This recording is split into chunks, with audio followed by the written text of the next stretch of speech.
Primero que todo, tengan ustedes muy buenas noches. Dios les bendiga a cada uno de ustedes. Por razones obvias, nosotros comenzamos ya este estudio online. Así que gracias y paz para cada uno de ustedes y esperemos que el Señor se pueda glorificar en nuestras vidas de tal forma que podamos aprender cada día más de este tema tan maravilloso, tan grandioso como es la adoración. Yo espero que este curso, en cierta manera, que vamos a iniciar, tal como fue el curso de la oración, pueda ser útil para que hagamos las cosas bien, como le agrada al Señor. El Señor creo que tiene expectativas muy grandes con nosotros, así que para que nosotros podamos servir bien al Señor, debemos prepararnos. Recuerden que yo en varias ocasiones, inclusive también en las veces que yo he tenido que predicar, siempre he dicho que nadie puede amar bien a alguien si no le conoce. Y vamos a ver este tema de la oración para que nosotros podamos adorar a Dios como Él lo demanda y no como nosotros así lo creemos. Fíjense que primero que todo, el propósito de este estudio no es abordar ciertos estilos en particular. Más bien, quiero que entendamos que es un esfuerzo de presentar para todos los sinceros adoradores que yo veo en pantalla lo que las Escrituras dicen acerca de la adoración. Preguntas como que, ¿qué se define bíblicamente la adoración? ¿O qué es lo que la Biblia dice sobre la adoración? ¿Cuáles son las implicaciones entonces para la salud y la estabilidad de las congregaciones locales si estamos adorando mal? Bueno, pensemos que desde un estadio deportivo hasta un escenario musical, desde la oficina del gran ejecutivo o de un director, de un gerente, a inclusive hasta el estudiante universitario, un estudiante de un liceo o de un niño chico, desde el gimnasio hasta el artista apasionado, donde quiera que vamos a encontrar un denominador común en todas las personas, la adoración, ¿cierto? Descubramos entonces, estimados amigos y amigas, ¿qué es la adoración y por qué es tan importante? Recordemos que fuimos creados para adorar a Dios y eso es lo que hacemos todo el tiempo, esa es la esencia de nuestra vida. Es a eso a lo que nos dedicamos siempre porque es más natural para el ser humano adorar que respirar. Es por eso que debemos enfocar nuestra adoración hacia Dios o sencillamente vamos a perder toda una vida adorando otras cosas. Y fíjense, ¿qué pasa si lo hacemos a nuestra manera? Pero para contestar esta pregunta, vamos en oración al Señor para que Él pueda dirigir todo lo que vamos a hacer, todo lo que vamos a decir y nos abra los entendimientos a este trascendental tema como es la adoración. Acompáñenme a orar entonces. Padre, en el poderoso nombre de Jesús, quien tiene los méritos suficientes para llegar a usted, queremos en esta noche, Señor, fría, de lluvia, queremos, Señor, adorarte. Enséñanos, Señor, a adorarte. Enséñanos a través de tu palabra la adoración que a usted le agrada, esa que llega a usted con el olor fragante, como dice el salmista. Señor, Padre, queremos levantar una súplica y pedirte perdón por lo que hemos hecho, Señor, en este día. Padre, queremos permanentemente pedirte perdón porque somos seres imperfectos, seres pecadores, Señor, que inclusive muchas veces hasta con el pensamiento estamos pecando, Señor. Ayúdanos, Señor, en esta tarde a darte las gracias por lo que tú haces en nuestras vidas. Las gracias por el frío, por el calor, por las enfermedades. Darte las gracias también por esta instancia en que podemos reunirnos de manera telemática y poder disfrutar de tu presencia, Señor, en medio nuestro. Señor, y suplicamos en esta hora que tu Espíritu Santo nos abra los entendimientos para poder entender lo que Él quiere enseñarnos en esta noche. Muchas gracias te damos en el nombre de Jesús. Amén. Entonces decíamos, ¿qué pasa si lo hacemos a nuestra manera? Bueno, hay un ejemplo ahí en Amós, capítulo 5, versículo 21-23, que es en cierta manera es un tirón de oreja hacia el pueblo de Israel y también para nosotros. El profeta Amós, un profeta menor, dice: abominé vuestras solemnidades y no me complaceré en vuestras asambleas. Y si me ofreciereis vuestros holocaustos, es decir, adoración, y vuestras ofrendas, no los recibiré, ni miraré a las ofrendas de paz de vuestros animales engordados. Quita de mí la multitud de tus cantares, pues no escucharé las salmodias de sus instrumentos. ¿Alguien más se quiere conectar? Espérenme un segundo. Creo que alguien más se quiere conectar. Espérenme un segundito. ¿O no? Yo pensé que alguien más se quería conectar. No, nadie más se quiere conectar.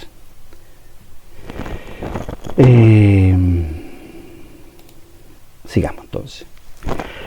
Bueno, los israelitas estaban haciendo lo que estaban dispuestos a hacer. Se reunían el día establecido, presentaban sus sacrificios y sus cánticos de alabanza, pero Dios no estaba recibiendo ninguna de esas cosas con agrado. ¿Y por qué, amados hermanos? Porque era un ritual sin corazón y sin un verdadero deseo de agradar a Dios. ¿Y cuál es el contexto de este pasaje para que lo podamos entender a manera de introducción? Sabemos que los judíos, mostraban con sus vidas que Dios no era importante para ellos, porque no tenían la disposición a obedecerle. Simplemente querían calmar sus conciencias practicando un ritualismo. Y a veces nosotros caemos en eso. Ese fue el mismo problema que el Señor Jesucristo enfrentó duramente en su ministerio terrenal. Ahí en Mateo capítulo 15, de los versos 7 al 9, y lo leo porque lo tengo aquí encima. Hipócritas, bien profetizó Isaías de ustedes cuando dijo: este pueblo con los labios me honra, pero su corazón está muy lejos de mí, pues en vano me rinden culto, enseñando como doctrinas preceptos de hombres. Vaya que fuerte. Jesús acusó a los fariseos de hipócritas y de honrar a Dios en vano al hacerlo únicamente de labios y no de corazón. Entonces, adorar no es una ceremonia litúrgica, sino un acto del ser interior. Los vocablos adorar y adoración son de uso común entre los cristianos, pero la comprensión de ellos no está de todo clara, y por eso este estudio, por eso hemos sido guiados, creo yo, con el pastor Jorge, a enseñar estos temas a la iglesia.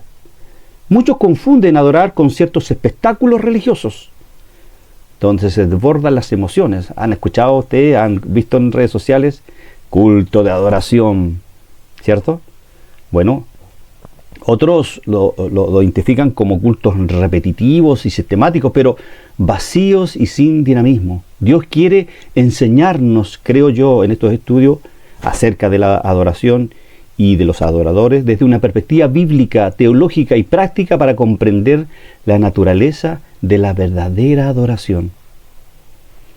Y este curso tiene 5 lecciones. El primero, que es la adoración, luego la adoración en el Antiguo Testamento, la adoración en el Nuevo Testamento, la adoración y la alabanza. Hermana Sandra, mucha atención cuando lleguemos a la clase número 4 o 5, la adoración y la alabanza a Dios en el culto público. Ojo con eso, Y una quinta lección, que puede ser otros temas que estoy viendo y desarrollando, porque he desarrollado solamente hasta la lección 4. Bien, veamos el resumen. ¿Se acuerdan que nosotros hace unos 3 martes atrás vimos someramente algunas cosas que quiero compartir con ustedes? Bueno, lo primero que vimos que fue que la revelación era progresiva. ¿Se acuerdan que hacíamos un dibujito en pantalla?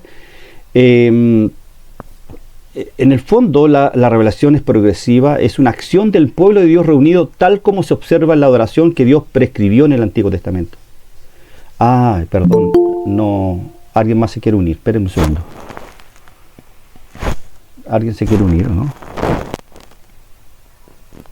Espérenme un segundo, sí.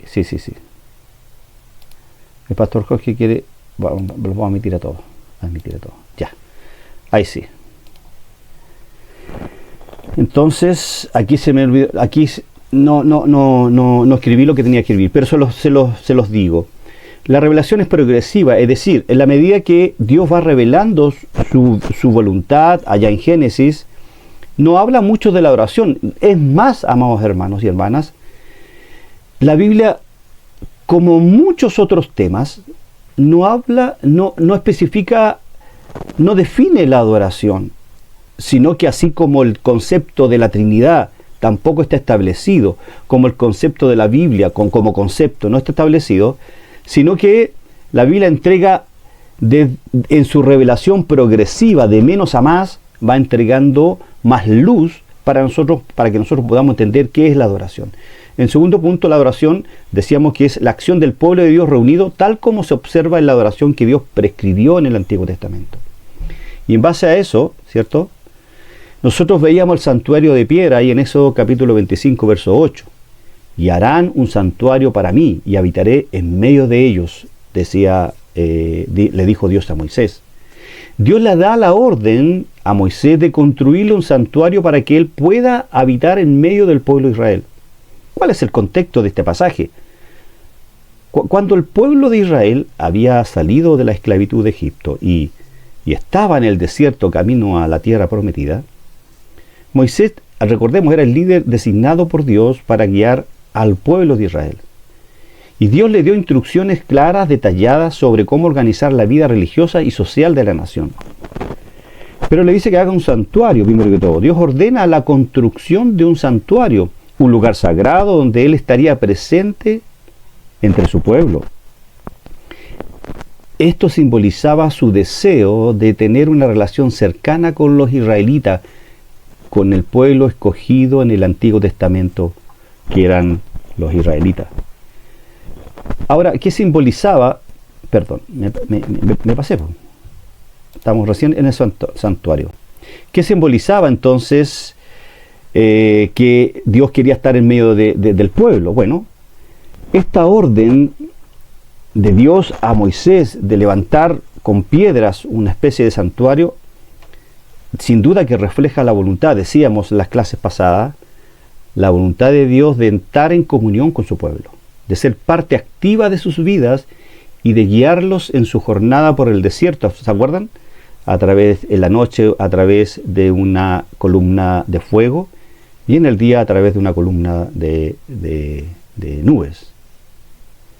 Y en la vida, por supuesto, cotidiana, quería guiarlos. Ese era el sentido, el objetivo, el propósito que Dios tenía con el santuario de piedra. Ahí en Éxodo 25, 8, ¿cierto?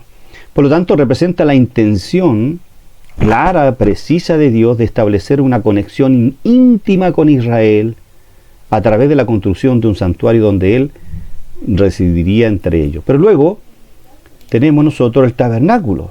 ¿Se acuerda que veíamos algunas imágenes del tabernáculo? O no me recuerdo imágenes, pero sí yo se los dibujé.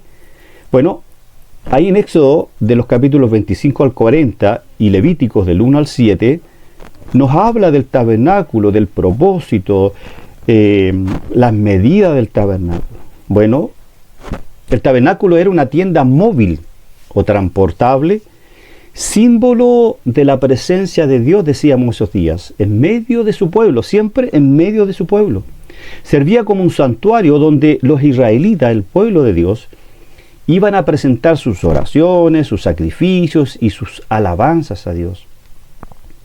El pueblo de Israel construyó el tabernáculo mientras vagaba por el desierto, luego de que Dios los liberó de la esclavitud, ¿cierto?, ahí en Egipto. Dios les dio instrucciones muy específicas a través de Moisés sobre su diseño y los materiales a usar, someramente, ¿cierto? Veíamos en clases pasadas. Decíamos también que el tabernáculo tenía 13,5 metros, 4,5 metros de ancho y 4,5 metros de alto. Y el propósito, ¿cierto?, para que lo podamos grabar en nuestra mente respecto al tabernáculo, servía como un santuario móvil donde los israelitas adoraban a Dios y se encontraban con Él. Ahora, decir que el tabernáculo se estima más o menos que fue dirigido alrededor del año 1446 a.C., según los historiadores, y estuvo en uso, ojo, durante aproximadamente 480 años, hasta que el templo de Salomón fue construido en su lugar. Y eso es lo que vamos a ver ahora, el templo de Salomón. Ahora, el templo de Salomón fue construido en el 4.º año de su reinado ahí en Israel. Recordemos que Salomón era hijo de David, ¿cierto? Se estima que la construcción del templo comenzó alrededor del año 966 a.C., es decir, más o menos unos 9 siglos antes de Cristo. ¿Qué más podemos decir sobre el templo de Salomón? Que fue construido como un lugar de culto y adoración a Dios, siguiendo, por supuesto, las indicaciones divinas y bajo el reinado de Salomón. Su construcción duró 7 años y fue un punto central en la vida espiritual y cultural de Israel en esa época, es decir, era un centro de adoración. De ahí viene, ¿cierto?, la palabra que nosotros usamos para templo. Recordemos, amados hermanos, que el templo en el Antiguo Testamento, Dios quería estar con ellos, ¿cierto? Quería estar con ellos, los guiaba, y hemos visto en la representación del santuario de piedra, del tabernáculo y el templo, que Dios iba y venía. Le rendían, ¿cierto? Los israelitas les rendían adoración en las fiestas que ellos tenían, ¿cierto? Y especialmente en el día de Yom Kippur, que era el día de la expiación, que era el mes de abril, si mal no recuerdo. Si alguien, pastor, me puede corregir, creo que era en el mes de abril, el día de Yom Kippur, que era el día nacional del perdón. Una vez al año, el sumo sacerdote entraba al lugar santísimo con el objeto de pedirle perdón a Dios por todos los pecados de los cerca de 6 millones de israelitas que estaban digregados en las 12 tribus de Israel a través, ¿cierto?, del tabernáculo. Eso es lo que nosotros decíamos en la clase primaria, que fue, creo que fue una clase que hicimos introductoria. Bueno, pero ahora vamos a introducir en la segunda clase, y debemos decir que a la hora de lidiar con asuntos prácticos concernientes a la adoración, debemos reconocer que existen, según los libros que yo consulté, el peligro de extraviarnos por causa de 3 enemigos mortales del principio regulativo de la adoración. Fíjense, Pastor Jorge, Ana Gabriela y todos los que estamos acá, desde todos los tiempos se ha dado esta polarización en la iglesia cristiana. Si bien con diferentes matices, por supuesto, como por ejemplo, se habla de cristianos intelectuales, los apegados a la letra, los que enfatizan la doctrina, es decir, los que descansan exclusivamente en la revelación escrita. Pero hay otros, los cristianos espirituales, los apegados al espíritu, los que enfatizan las experiencias, entre comillas, con el Señor, ¿cierto? Bueno, esta polarización, es decir, por un extremo están los cristianos intelectuales, esos que pasan leyendo, esos que pasan estudiando, que se ven pocos espirituales, pero por otro lado están los espirituales, ¿cierto?, y que enfatizan, como lo vamos a ver acá, enfatizan más las experiencias, entre comillas, sobrenatural con el Espíritu Santo. Bueno, esta polarización, amados hermanos, es una de las más antiguas dificultades con que la iglesia cristiana ha tenido que mediar desde los tiempos apostólicos a la iglesia. Recordémonos a los corintios.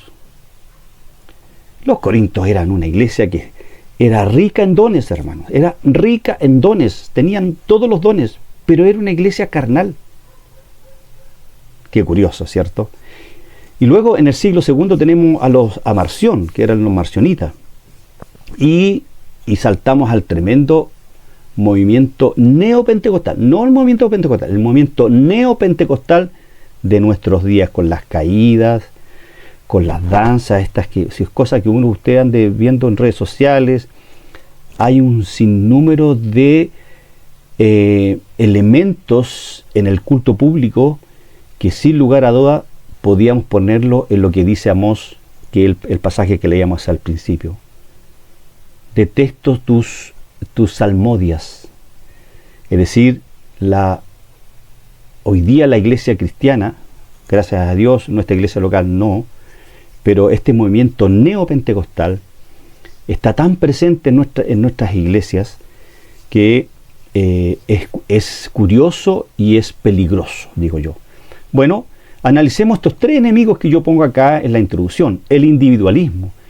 Hermano Alejandro, ¿qué es el individualismo? Bueno, también tenemos la subjetividad y la autocomplacencia. Estudiemos un poquito estos tres conceptos y una vez que los tengamos claros, si quieren anoten las preguntas al final de la clase, que va a ser unos 45 o 50 minutos, para que podamos desarrollar un poquito más esta idea, pero voy a tratar de explicarlo para que no quede duda. Y si queda duda, usted, por supuesto, pregunte al final de la clase. El individualismo.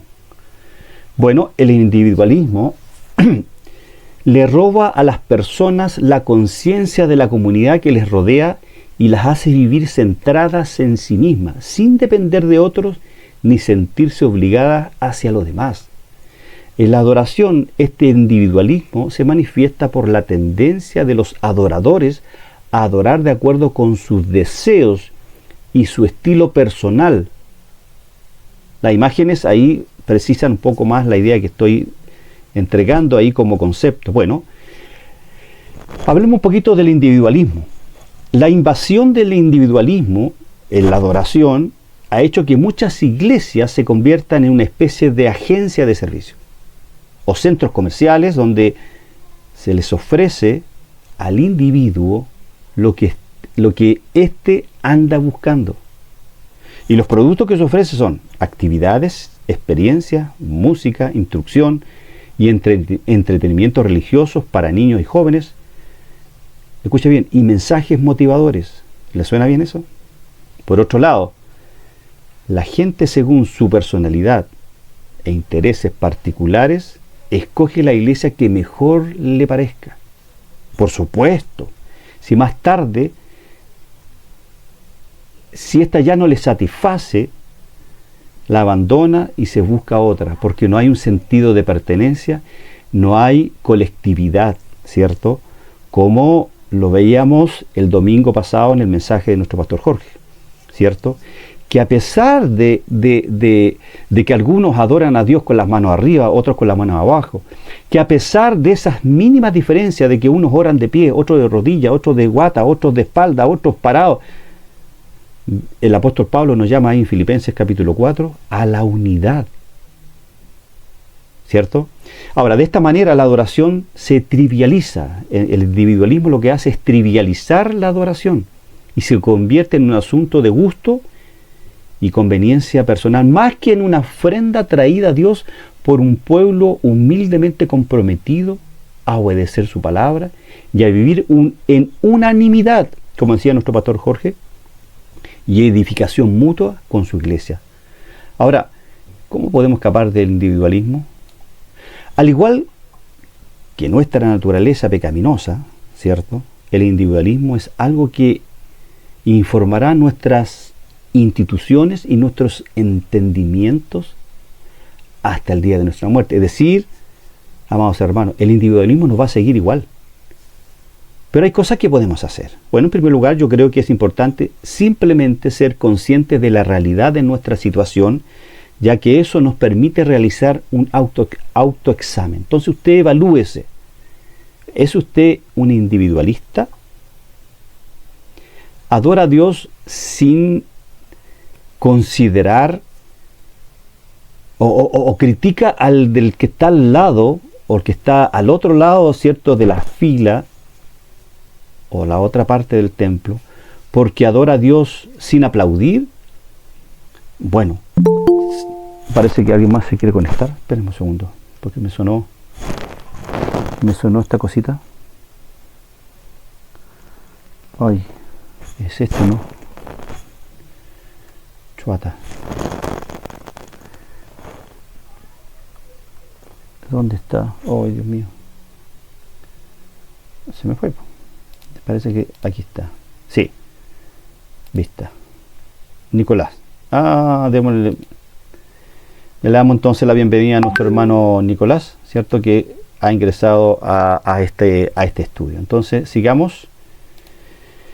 Entonces decíamos que este individualismo, ¿qué podemos hacer? Es tener conciencia, hermanos. Consciente de nuestra realidad, ¿cierto? En segundo lugar, debemos reflexionar conscientemente sobre los motivos reales de algunas de nuestras creencias y conductas más intuitivas. Por ejemplo, ¿por qué vamos a la iglesia a la que vamos? ¿Por qué vamos aquí a UIS, a Sao Paulo?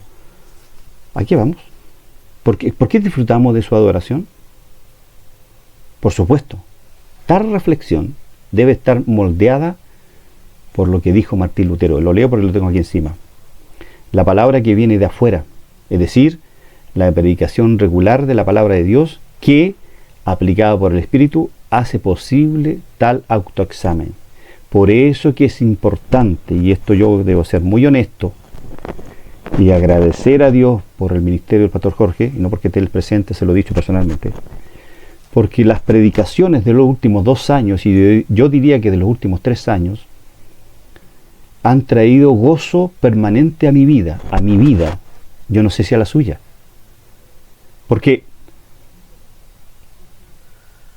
no son predicaciones que entretienen y no están al gusto del individualismo que nosotros tenemos, sino que está guiado por el Espíritu Santo.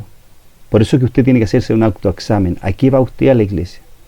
Y finalmente debemos arrepentirnos de nuestros individualismos expresivos, no solo en general, sino en aquellas áreas específicas que el Espíritu nos trae la atención.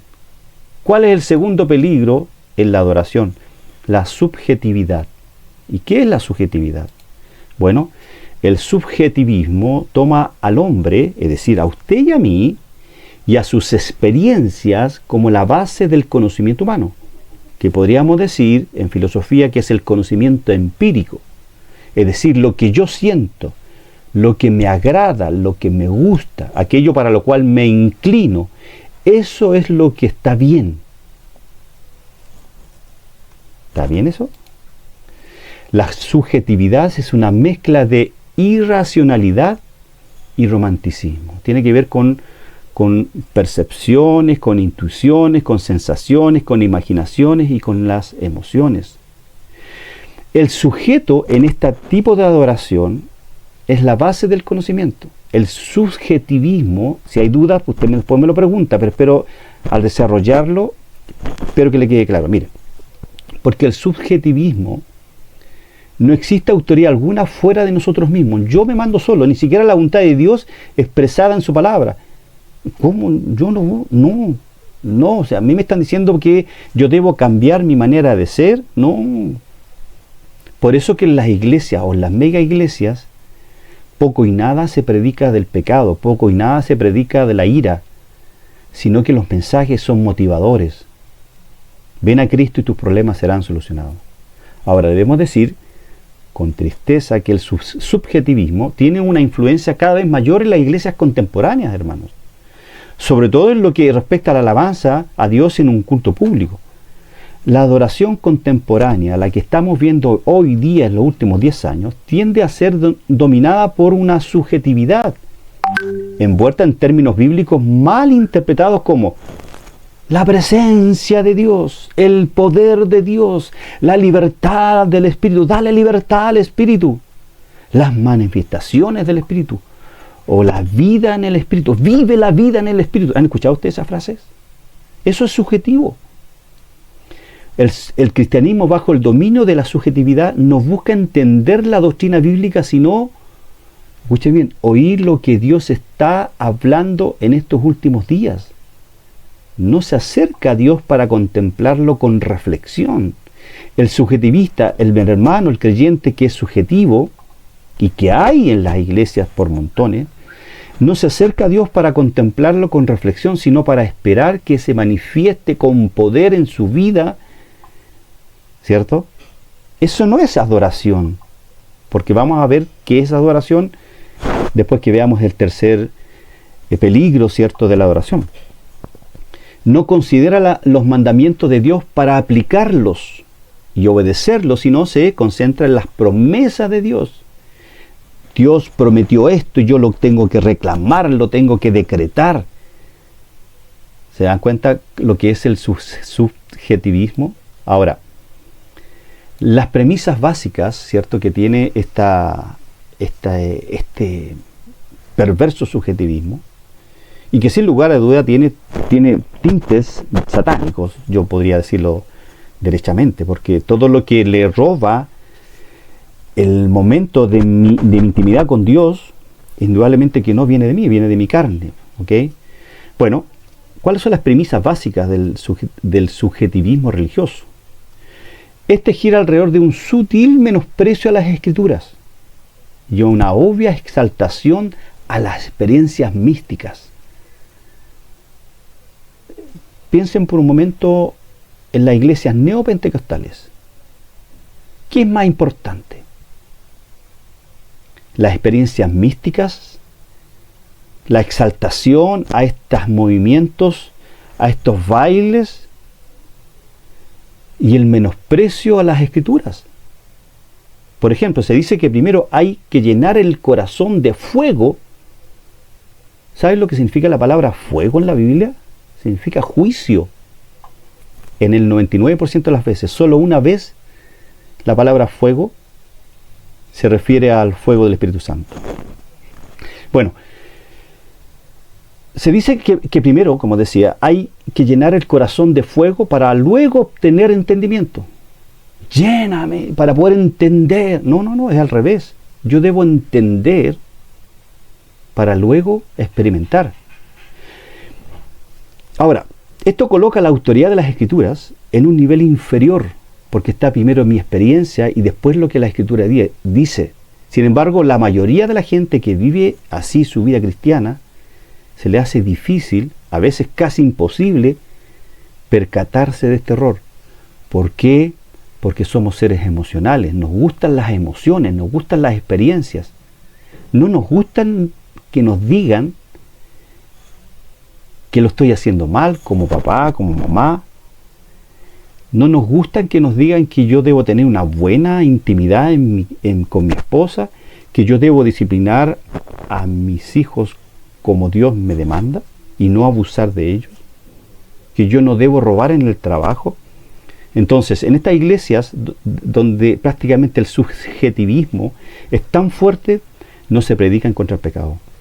Además, muchos cristianos confunden la adoración bíblica, es decir, reflexiva y reverente, con la tibieza de algunas iglesias tradicionales, la cual rechazan con mucha razón. Y también desconfían del intelecto a causa de muchos teólogos carnales, según ellos, que se han alejado de la verdad.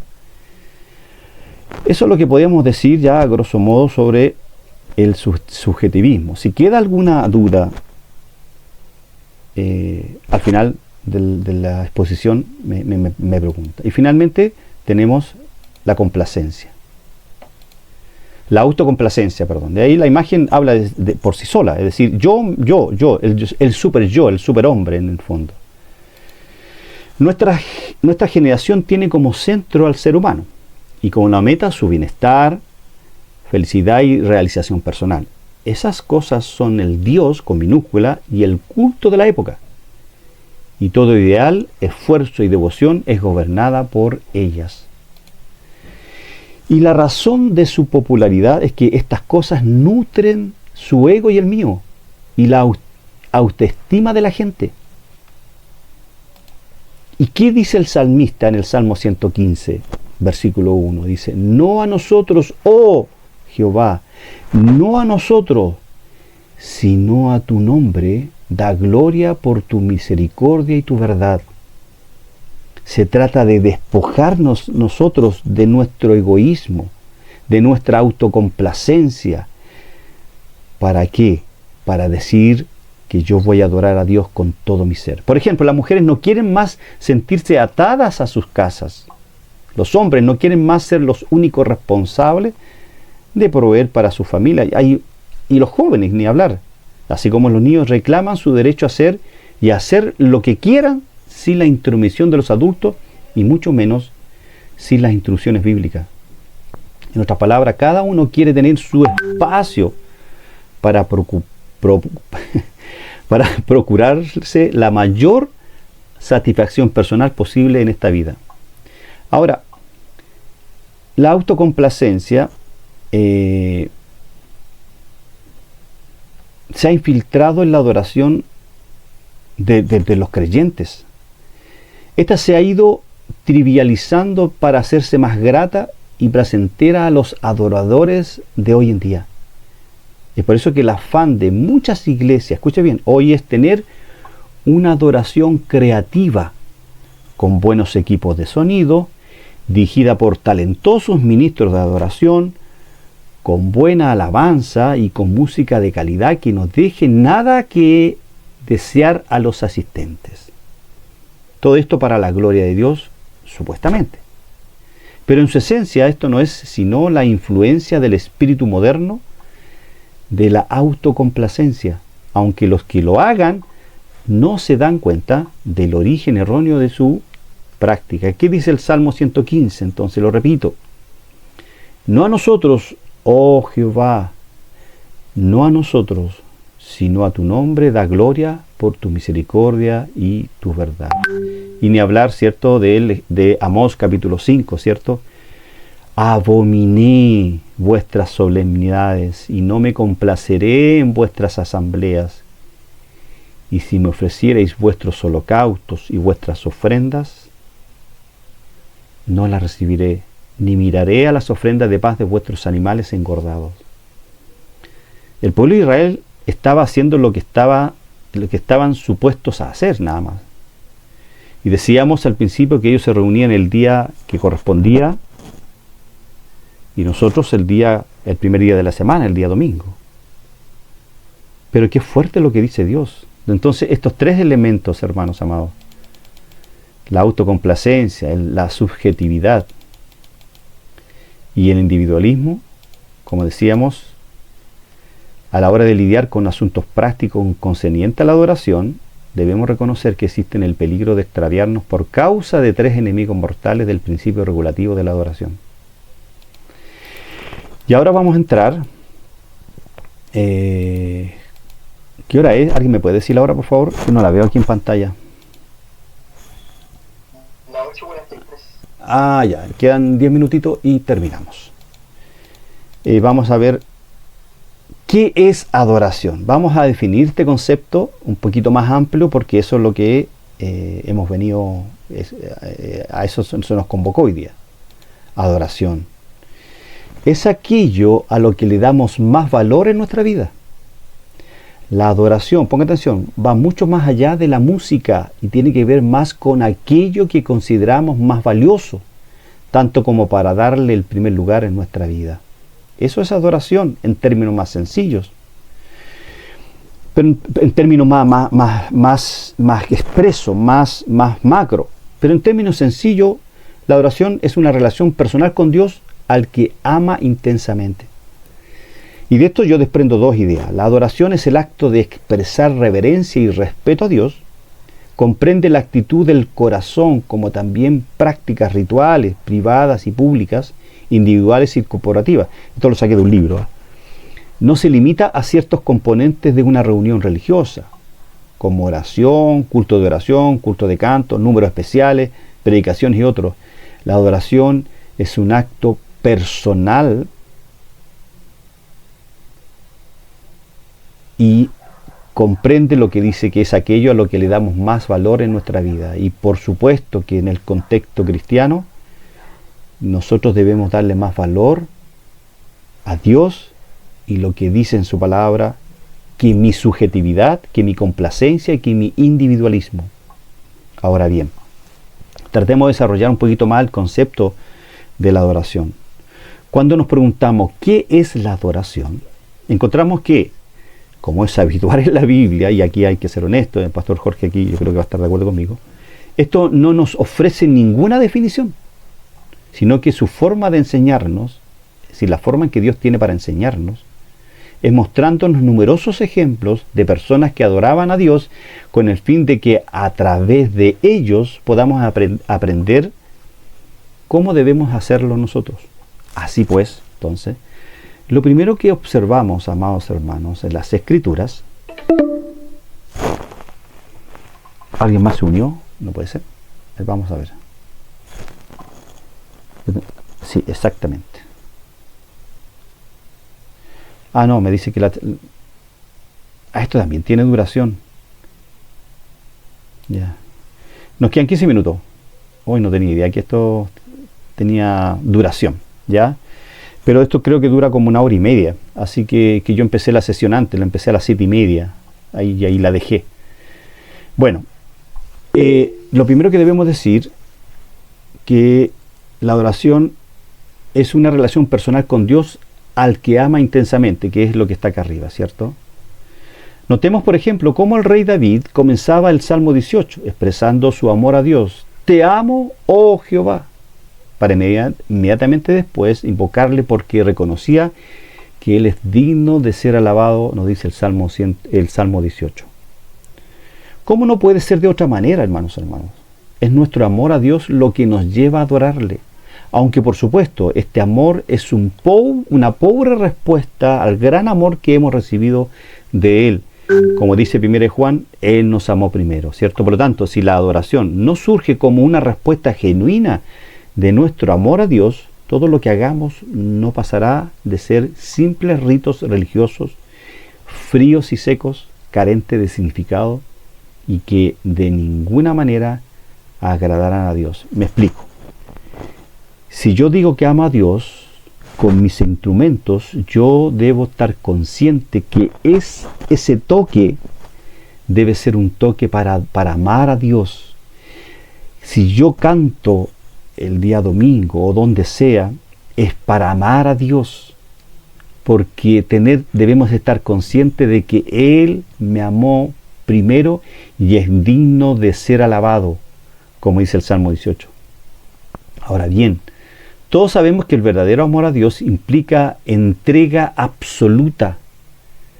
El Señor nos enseñó que para amarle hay que hacerlo con todo el corazón, con todo el alma y con toda la mente. Indudablemente que esto es difícil, casi imposible, lo que dice Mateo capítulo 22.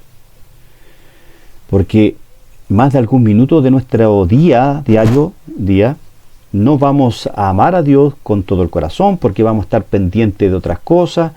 A veces el cansancio nos distrae, pero cuando tengamos conciencia de que adorar a Dios es amar a Dios y que le debemos dar el más alto valor a Dios, es decir, la prioridad en nuestra vida.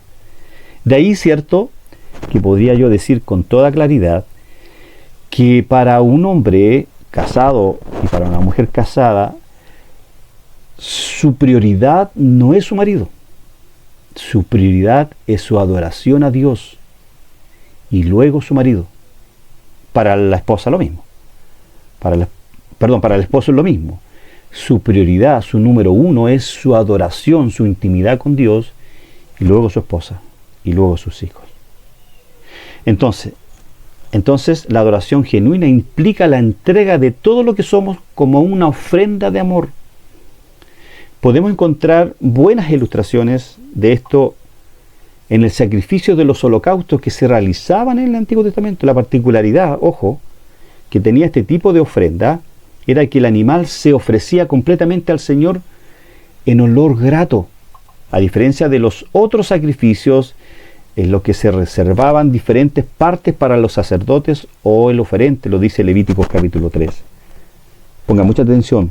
Así que podríamos decir que la adoración es una ofrenda del todo quemada, donde el adorador no se queda nada para sí mismo, no nada se vierte a Dios, sino que se entrega sin reservas a Dios, consagrándose su vida entera a Él.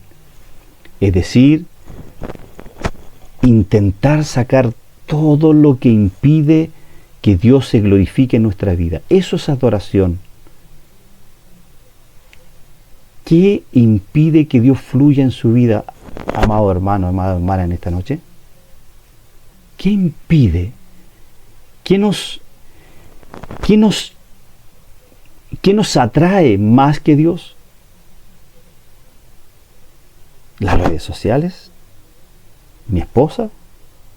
¿Mis hijos? ¿Mi enfermedad? ¿Mis deudas? ¿Qué? Un sacrificio vivo. Parece que el apóstol Pablo tenía este tipo de sacrificio en mente cuando exhortaba a los cristianos ahí en Roma. Y con esto vamos terminando. En el capítulo 12 de Romanos, versículo 1, dice: así que, acuérdense siempre el así que, hermanos, os ruego por las misericordias de Dios que presentéis vuestros cuerpos en sacrificio vivo, santo, agradable a Dios, que es vuestro culto racional. Y si meditamos un poquito, hermanos, hermanas, un poquito más en esto, rápidamente nos daremos cuenta de que la expresión plena de este tipo de devoción la encontramos en Cristo cuando entregó su vida al Padre en la cruz. Pablo dice esto en Efesios capítulo 5. Cristo nos amó y se entregó a sí mismo por nosotros, ofrenda y sacrificio a Dios en olor fragante. ¿Qué ofrenda le está dando usted al Señor? Usted puede decir que su ofrenda diaria es un olor fragante a Dios. Su ofrenda es todo quemada. Se quema en el tabernáculo espiritual, donde usted como adorador no se queda nada para sí mismo, sino que se entrega sin reservas a Dios, consagrándose completamente a su Señor. Bien, eso es lo que hasta ahora vamos a ver. Pensé que íbamos a poder ver mucho más, pero parece que por el tiempo no nos alcanzó. Déjeme dejar de compartir para que podamos. Bien, no los veo a todos. ¿Ya? Bien, amados hermanos, ¿alguna pregunta, algún comentario que quieran hacer? Pueden activar ahí sus camaritas para poder verles. Hermana Silva, por favor, pregunte nomás.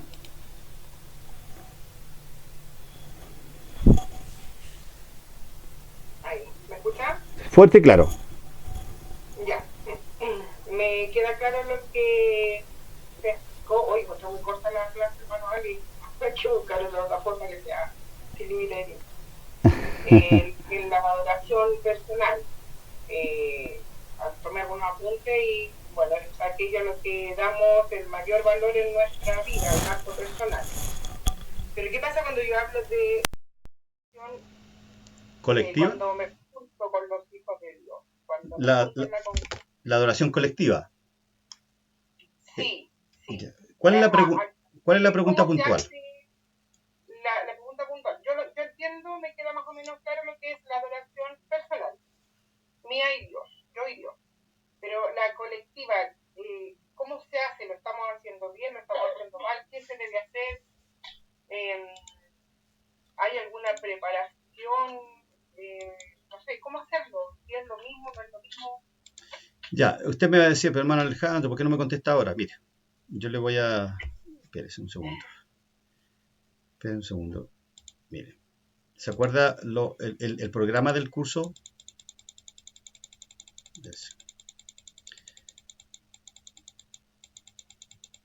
Ay, me pasé. ¿Qué dice acá? La adoración y la alabanza a Dios en el culto público. ¿A eso se refiere usted? Sí. Ya, bueno, ¿qué le puedo decir? Vamos a ver esa lección número 4. La estoy recién desarrollando, porque desarrollé las tres primeras, pero lo que poco que he leído y estudiado sobre el tema, la adoración es distinto a la alabanza a Dios en el culto público, porque hay dos entes reguladores. Mire lo que le voy a decir. Por un lado, hay una escuela teológica que dice que se puede hacer o se puede realizar en el culto público solo lo que Dios tiene establecido en su palabra. Y hay otra corriente que se puede hacer cualquier cosa que Dios no prohíbe. ¿Entendió? Lo segundo no me quedó muy claro. Que hay una segunda escuela, y ahí se abrazan mucho los neopentecostales, que se puede hacer cualquier cosa en el culto público. Cuando hablamos de culto público es el culto del día domingo, ¿ya? Lo que pasa es que en teología hablamos del culto público. Se puede hacer en el culto público cualquier cosa que Dios, que su palabra no prohíba. Versus que solo se puede hacer o desarrollar o realizar lo que la Biblia demanda. ¿Me explico? Sí, ahora Pero básicamente quédese con esa idea porque la vamos a desarrollar. Yo creo que aquí nos vamos a detener unas 2 clases en esta lección 4, la adoración y la alabanza a Dios en el culto público. Sandra, le voy a mandar un libro. ¿A usted le gusta leer? sí me gusta leer, pero tengo demasiado poco tiempo de repente. Ya, bueno. Me cuesta. Bueno, a todos mis hermanos les voy a subir un libro sobre la adoración y la alabanza a Dios en el culto público, del pastor Sugel Michelén. La verdad que es un libro muy, muy, muy bueno, muy bueno. He sacado muchas ideas de ahí para estas clases. Él habla del subjetivismo y del pragmatismo, ¿ya? Sobre el peligro, ¿cierto?, de la adoración, ¿ya? Dice que hay iglesias que son subjetivas, ya sabemos lo que es el término subjetivo, pero el pragmatismo dice que hay iglesias que son frías, muy excesivamente frías en su adoración. Él habla del equilibrio que debe existir, porque las experiencias con el Señor son personales, pero si no está sustentada por lo que dice la Escritura, no cobra mucho valor para mi crecimiento espiritual. ¿Okay? Pero cuando llegue el minuto lo vamos a desarrollar un poco más, mi hermana Sandra. ¿Le parece? Ya. Ok, espero que haya quedado ahí clarito lo que sumeramente pude entregarle. ¿Alguna otra pregunta más, hermanos? ¿Algún comentario que ustedes quieran entregar antes que se acabe esto? Porque parece que ya poquito. Pastor Jorge, ¿alguna pregunta? No, por mi parte hoy no, como es una clase introductoria, creo que durante el transcurso de las próximas clases van a ir apareciendo alguna pregunta. Perfecto. Mi hermana Jocelyn, ¿alguna pregunta, algún comentario?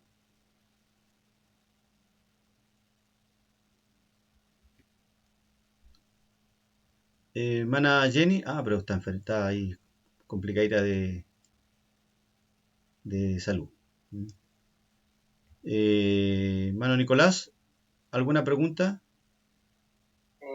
Por ahora no, porque como empecé igual un poquito tarde a la clase por X razones, como que me costó entender, pero yo creo que se va a ir aclarando en la siguiente clase. Perfecto, excelente, excelente, excelente. Bien, vamos a dar entonces por terminada la clase antes que ¿Cuánto nos queda? 2 minutos. Mi madre está conmigo igual y cuando en esta clase. Ah, Estamos de un puro celular con la hermana Rita. ya, dele cariño ahí, un abrazo. Supe que estaba enfermita. Sí, pero ya está mejor. Ya, perfecto. Oremos al Señor antes que Mick nos corte, ¿cierto? ¿Les parece? Bien. Vamos a orar. Acompáñenme entonces a elevar una oración para que podamos descansar en esta noche. Padre, en el nombre de Jesús queremos darte la gloria, la honra y la alabanza en esta noche. Sin lugar a dudas, Señor, en esta clase un tanto especial, como es una clase online, pero sin lugar a dudas que usted se ha glorificado, Señor. Es necesario aclarar esta terminología para que podamos entender lo que tu palabra nos enseña sobre la adoración. Ayúdanos en las próximas clases a entender, abre nuestros entendimientos y que podamos algún día adorarte con todo nuestro corazón, con toda nuestra fuerza y con toda nuestra mente, como tú lo demandas ahí en el Evangelio de Mateos. Muchas gracias te damos. Y al despedirnos, Señor, uno del otro, Señor, que podamos descansar y quédate con nosotros, Señor. Te queremos que nos sigas abrazando, que nos sigas protegiendo, que sigas estando, Señor.